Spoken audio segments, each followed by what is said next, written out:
As I've said here many times, perception is reality. So, when a customer service representative justifies a problem you're having by saying that something is functioning as intended, well, there's a good chance there's going to be a disconnect between what that customer service rep says and what the person being serviced hears.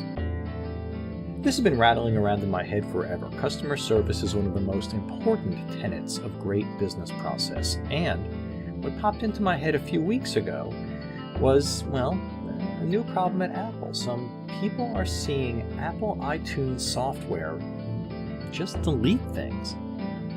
And the response is the software is functioning as intended. Seriously? Your software just ate all my music. Well, it turns out that this kind of disconnect happens all the time, but unless your customer sees what he needs to see, there will be problems.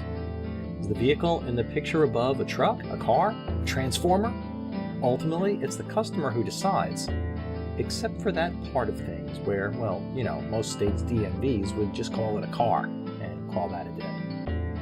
But if you're not a government agency, your customer's perception of reality needs to matter a bit more. Functioning as intended simply isn't good enough. The very idea of functioning as intended is either an engineering construct or a string of words meant to deflect responsibility. Years ago, before Wi-Fi was ubiquitous, I told you about a problem at Panera Bread.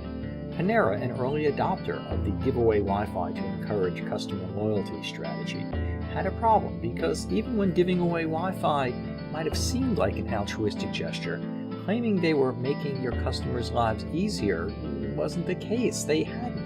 They were actually rendering their own program worse than if there'd been none. Panera's free Wi-Fi was not functioning as intended. Imagine being then in the final stages of labor and being told you shouldn't push because your doctor hadn't arrived. What would that mean? That your uterus wasn't functioning as intended because a third party's presence was required in order for it to do so? Wrong. Perhaps less than optimal, but wrong nevertheless.